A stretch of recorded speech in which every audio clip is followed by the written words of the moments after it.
Hey guys, last night, actually, I went to the theaters and saw the new BJ Novak comedy slash drama Vengeance. Yeah, I know it's been out for a few weeks. It's been out in limited theaters for a few weeks. It just finally came to my theater, so that's why I'm finally seeing it. Um, yeah, I would usually normally post record these video reviews right after I get home from the theater, but I was dead tired last night and I just crashed. I've been like working like nonstop almost for the last week and just really tired. Working like 5 a.m., 5 p.m. But yeah, so Vengeance. This was a movie that I only got a trailer for once, but it was a movie that I was looking forward to once I saw the trailer because I'm a big fan of The Office, and BJ Novak is one of the stars from The Office. If you don't know who he is, he was Ryan Howard on The Office. He was also one of the head writers on The Office for a long time. He was one of the more talented guys on that show. He did a lot of fucking. He had did a lot of things on that show, and I've enjoyed him every time. It was like cool. This is his first time really getting a chance to write and direct a feature length movie, and he's gonna be the star of the movie. Cool. I'm bored for that, and yeah, I liked it. I did enjoy this movie quite a bit. Um, I thought, yeah, BJ Novak. This is one of those like this is his debut, film and really his big breakout starring role. I want to like it's a movie that I definitely want to after watching. I want to see what more he does. I want to see him make more movies. It's kind of cool that a guy who's known for comedy writing, uh, kind of breaking out and doing this kind of movie, which is it has comedy to it, and like how it portrays like the stereotypical Texans and stuff like that, and his character for me, like the way I was looking at watching this movie, his character is basically if Ryan Howard became a blogger, this is what would happen because he is a douchebag, basically playing a douchebag. So he's playing Ryan Howard, who, at the beginning of the movie, he's like at a party with his friend, talking about all the girls he's hooked up with, and they have them all on their phones and stuff like that, yada yada yada, and they're pretty much bragging to each other about all these women that they've been with, and then what happens is, if you don't know, haven't seen the trailer, is that one of the girls he hooked up with for like brief amount of time ends up being found dead in her hometown of Texas, and her family thinks that like they were like this really serious couple, and they basically uh yeah, she thought they thought they were a serious couple. So her brother calls him to come down for the funeral, even though he's like, he tries to not very well tries to explain to him that they weren't really a couple, but yeah, he ends up going down there and he gets this idea to make a podcast about it because his brother thinks that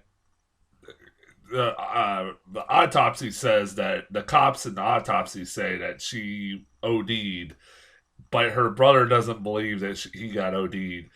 He believes that she got murdered, and like is he thinks it's either the deep state or Mexican drug cartel or a combination of both or something else going on, some kind of conspiracy. So he's then ends up realizing that he might have even better story for a podcast here because he ends up wanting to make a podcast about how people are grieving and end up coming up with all these grandiose ideas, you know, of like conspiracies and stuff that it's not true being the result of what happened to to them or something like that. And it's fascinating. It's interesting. Like these characters, the Texan family is pretty funny. I enjoyed most of them. And, I forget what the mom. I recognize the mom as the lady that's like the PR lady from Succession, who's really great. She's great in this movie too. I forget where I seen the brother, and I know I forgot the fucking name. He's always a really good actor too.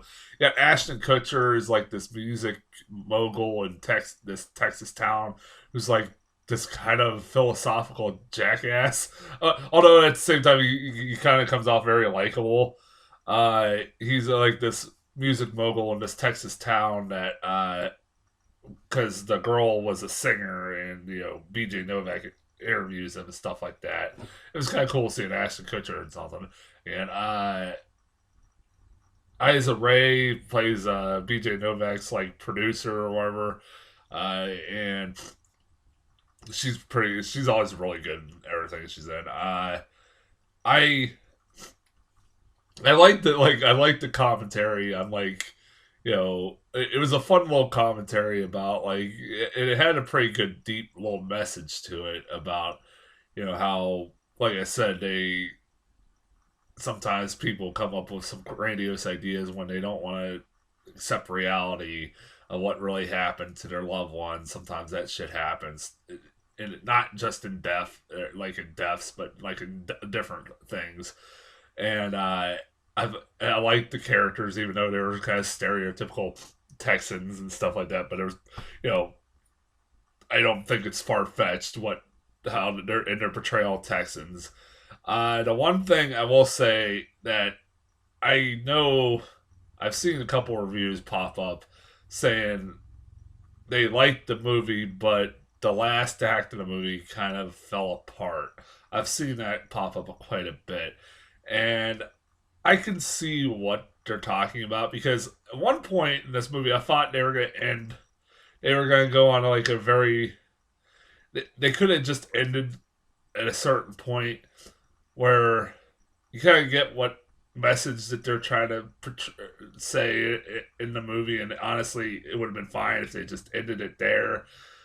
But because they have to attack, it felt like they had to tack on a last minute thing where they have to finally that maybe there is a mystery, a murder mystery behind this. Because like at first you're like, yeah, it's just this is all crazy and this whole family's crazy, and it is kind of fun to like you're like, okay, is it you just think at first this family's crazy, but then all of a sudden you're like, maybe there is something behind what they're saying. Maybe there is, even to the point BJ Novak's character is starting to believe, like, maybe she was murdered. And at one point towards the end, like, it kind of feels like it's resolved, but then at the last minute, there's a big reveal, like, oh, okay, now there's something else. And then it keeps going and going and going, and it has a interesting conclusion that I could see why people don't like it, but it didn't bother me that much. I didn't love this movie, but I enjoyed the hell out of it for what it was. It was a fun movie. I definitely want to see BJ Novak make more movies. I hope he does get to make more movies. This was a lot of fun. Um, he proves that he's a pretty talented writer and director. Um, and yeah, I recommend it. Yeah, I definitely recommend it. I still gotta go see today probably Mac and Rita and Fall, and I'll have reviews for those. And until then, I'll talk to you guys later.